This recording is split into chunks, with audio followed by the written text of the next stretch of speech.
Kita melanjutkan membahas tentang bab rukun salat. Qala al-musannif rahimahullahu taala wa nafa'ana Allahu bihi wa bi 'ulumihi fid dharain amin. Ar-ruknus tsalits al-qiyamu 'alal qadiri fil fardhi. Rukun salat yang ketiga yakni berdiri bagi orang yang mampu di dalam salat fardu. Rukun pertama kemarin niat, kemudian takbiratul ihram. Yang kedua, takbiratul ihram itu dibarengi dengan niat. Kemudian yang ketiga ini berdiri, dan takbiratul ihram itu juga saat berdiri, sehingga bukan saat sudah mau rukuk baru takbiratul ihram, maka juga tidak sah ya. Misalnya terlambat masbuk, ya takbiratul ihram berdiri, baru kemudian ngikuti imam rukuk ya langsung rukuk, imam sujud ya langsung sujud. Tapi takbiratul ihram dulu saat berdiri. Nah, rukun ketiga ini hanya pada sholat fardu yang wajibnya. Fala yajibul qiyamu fin nafilah.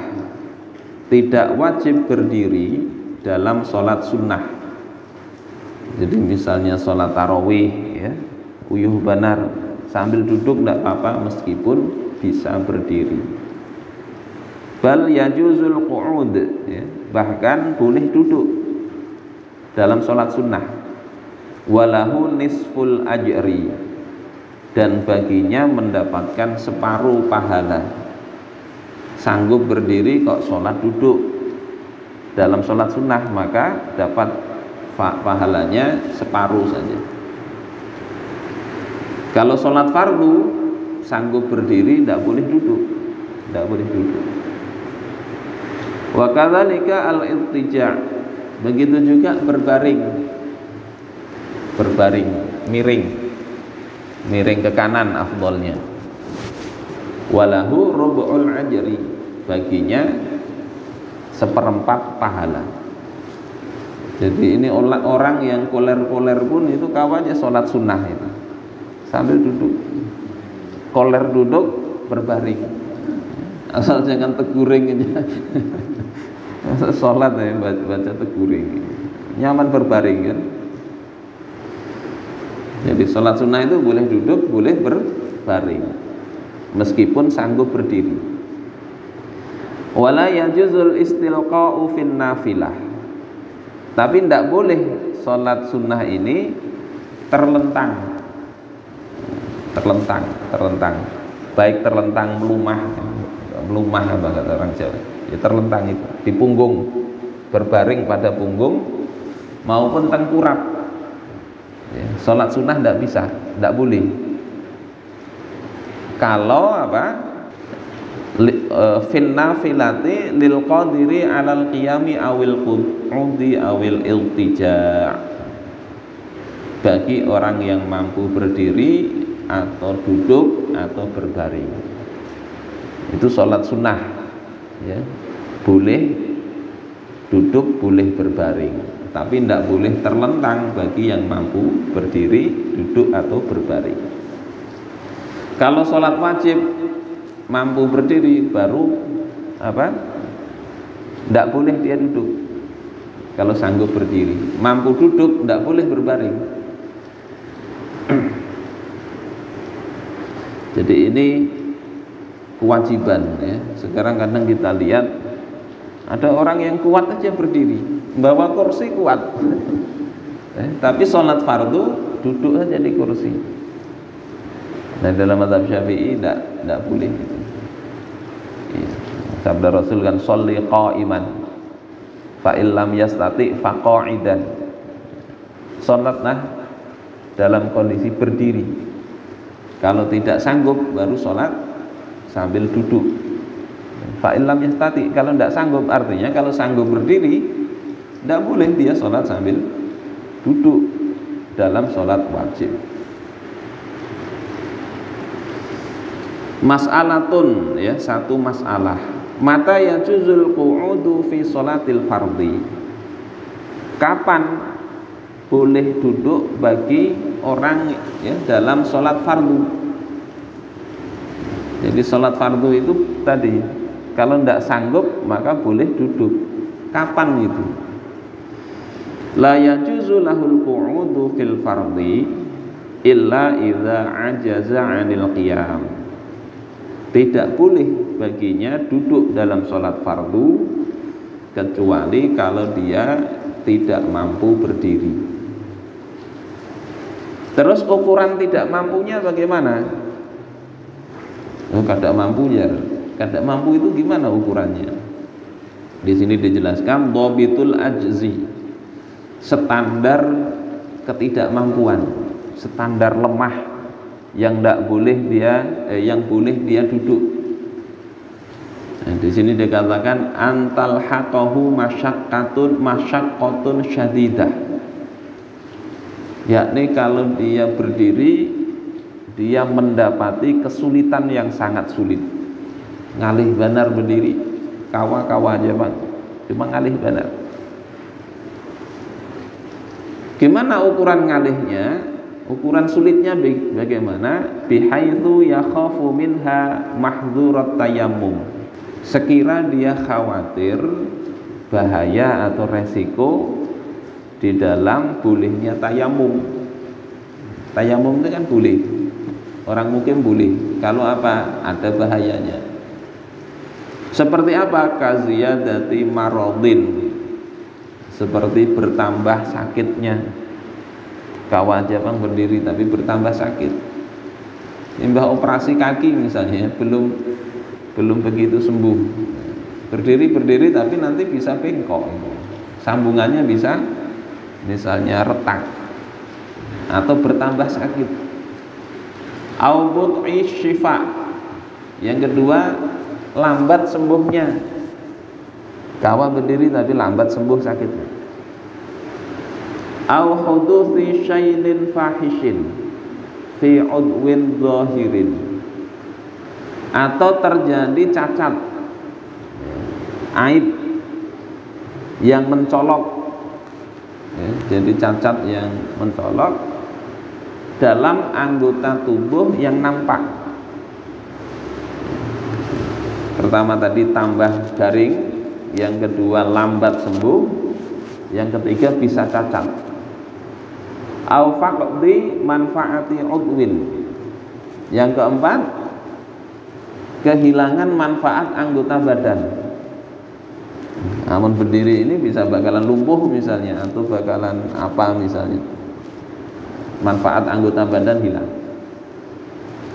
Au kanat masyaqqatan la tuhtamalu adatan, atau yang kelima adanya kesulitan yang tidak bisa ditanggung, sakit benar berdiri. Nah ini boleh sholat duduk. Itu ukurannya kan. Kadang sembarang koler, kawa-kawa aja, tapi koler. Ada ulama besar ya, yang dia ke masjid pakai kursi roda dituntun, tapi begitu sholat beliau takbiratul ihram berdiri. Sampai tidak kuat berdiri baru duduk. Padahal itu dari rumah diantar pakai kursi roda. Kadang kemudian sanggup berdiri, langsung duduk aja sejak awal. Prinsipnya kalau mampu berdiri, berdiri. Baru nanti sisanya yang tidak mampu untuk berdiri, dia boleh duduk. Wa indar Romli, nah ada pendapat lain menurut Imam Syamsuddin Ar-Romli, yajuzu lahu ayyajlisa idza lahiqathu masyaqqatun tudhibul khusyu'i. Boleh untuk duduk kalau dia mendapati kesulitan, yang kesulitan itu menghilangkan khusyuk. Nah ini teringan dikit menurut Imam Romli. Kalau nggak khusyuk, sakit, ini sakit berdiri, ada sakitnya yang Kalau itu tetap dipaksakan berdiri tidak khusyuk, maka boleh dia duduk menurut Imam Ar-Ramli, khilafan Ibnu Hajar. Berbeda dengan pendapat Ibnu Hajar Al-Haytami. Kalau sekedar tidak khusyuk dia tetap wajib berdiri. Jadi perlu kita perhatikan, karena kadang ya tadi kan sakit tapi bisa berdiri, ya berdiri mesti. Sama kadang tayamum yang kemarin kita bahas. Tayamum sembarangan dinding ini. Nah, untuk tayamum tidak ada apa-apanya. Tidak ada apa-apanya.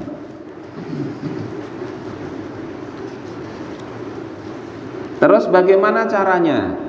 Tadi sudah, ini sholat fardu, sakit ada tadi terpenuhi syarat-syarat dia boleh duduk. Caranya bagaimana?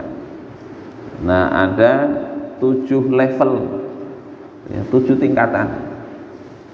Jadi tidak langsung boleh.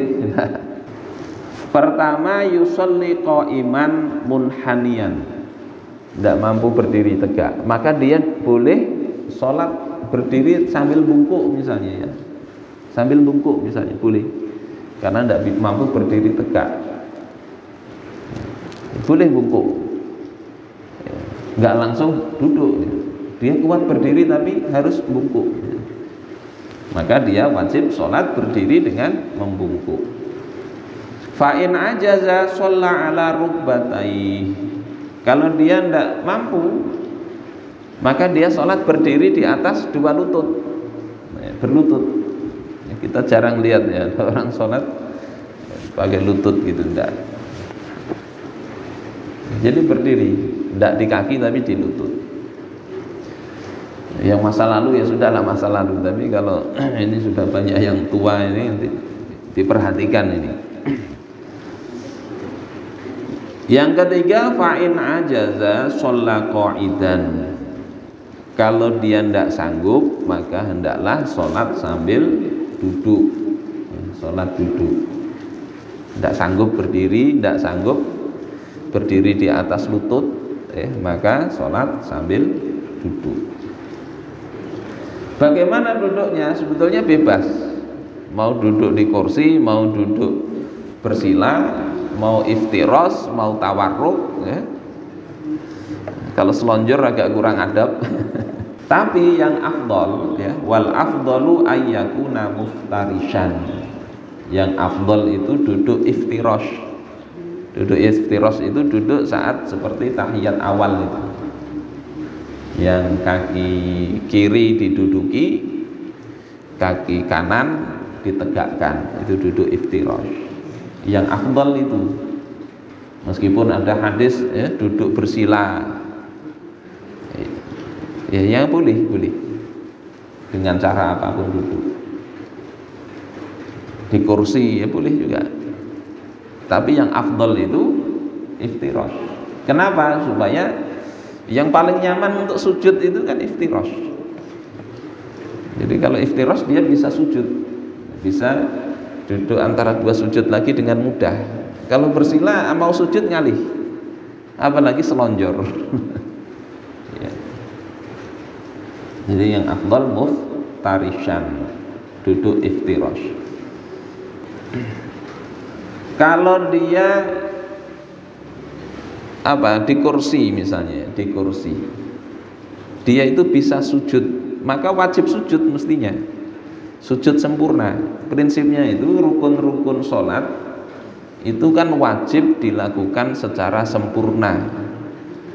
Kalau dia ada kesulitan, baru rukun yang kesulitan itu yang dia boleh ada keringanan. Tidak mampu berdiri tapi mampu sujud, ya berarti wajib sujud dia.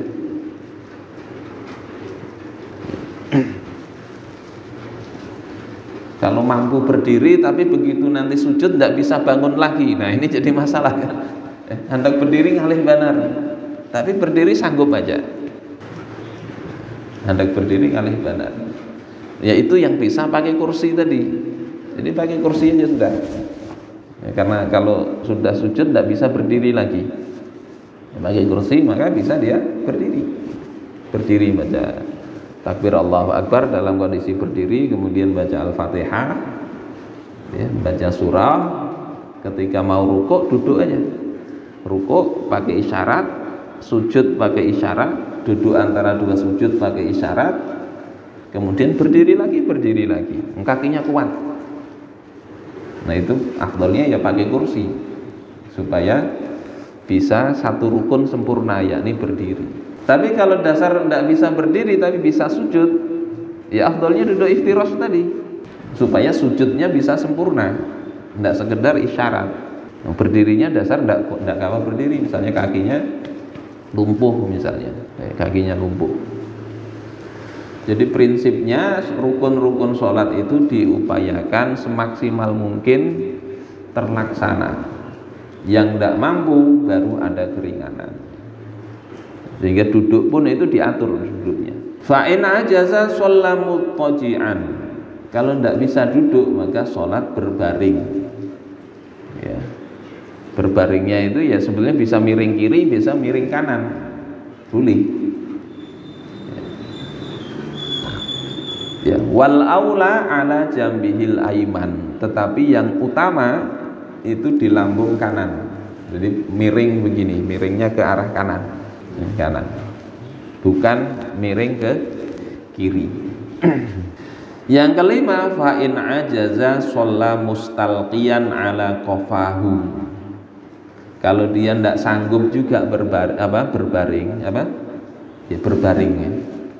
maka dia sholat terlentang atas punggungnya, tidak tengkurap. Kalau kecuali punggungnya ada sakit apa gitu, ya bolehlah sholat tengkurap gitu. Wa yu'mi'u bi ra'sihi inda ruku'ihi wa sujudihi. Kemudian rukuk dan sujudnya itu dengan isyarat kepala. Ya, jangan terlentang, rukuk ya gini aja. Sujud lebih dalam lagi. Sama seperti duduk tadi.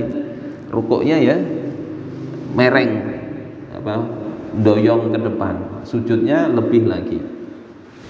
Seperti itu. Ya, kalau yang tadi berdiri bisa rukuk sempurna, ya rukuk sempurna. Iktidal, baru tidak bisa sujud, ya, karena kalau sujud tidak bisa bangun lagi, baru mau sujud duduk, kemudian dia sujud dengan isyarat. Setelah itu berdiri lagi. Seperti itu. Jadi sampai nggak bisa apa-apa tetap wajib sholat. Fa'in ajaza au ma'a bi ajfanihi. Ini yang keenam levelnya. Kalau tidak bisa juga terlentang. Ini tidak bisa dibayangkan ya, orang tidak bisa terlentang. Maka dia tetap wajib sholat di ajfanihi dengan isyarat kelopak mata. Jadi matanya ya, rukuk ya tidak usah terlalu berpejam ya. Pokoknya ada kelopak mata. Kemudian fa'in ajaza ajra arkanas shalah ala qalbihi. Kalau tidak bisa juga, kelopak mata sudah tidak bisa digerakkan ya, apa-apa, tapi masih sadar,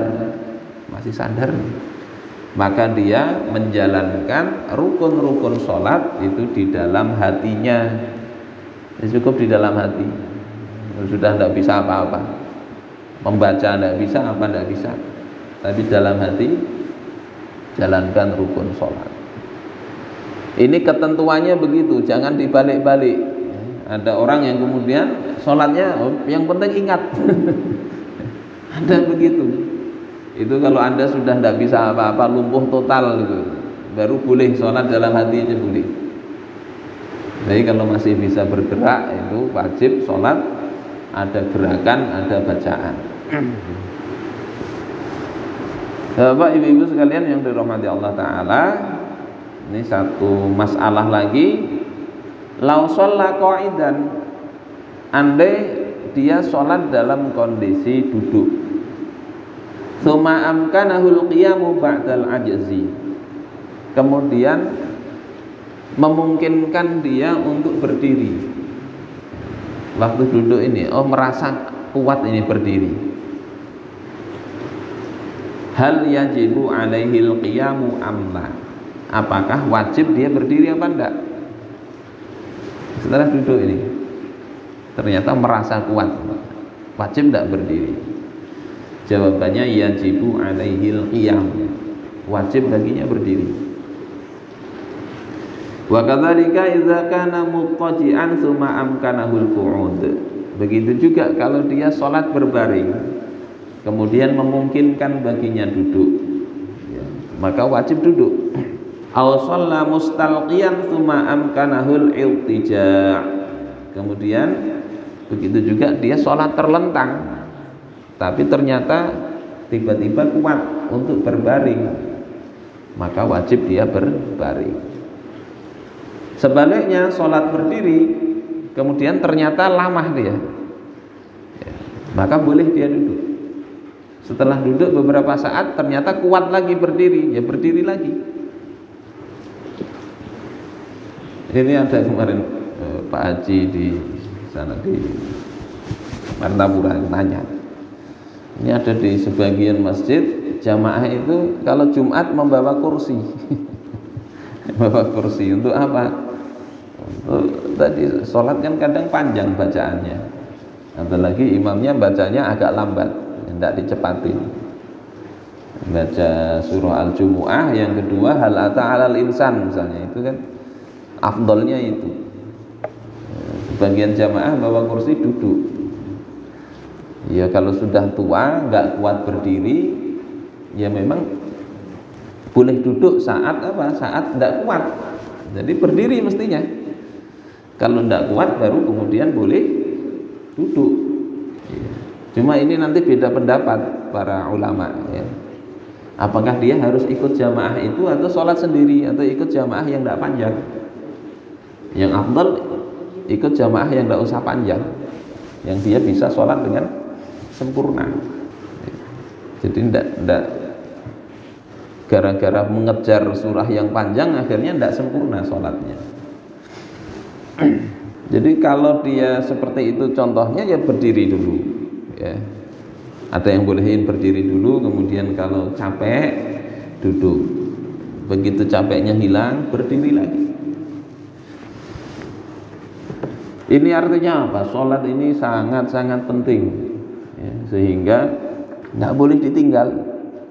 Kondisi sudah tidak bisa apa-apa aja tetap ada cara sholatnya. Ini kadang kita masih sehat, ya.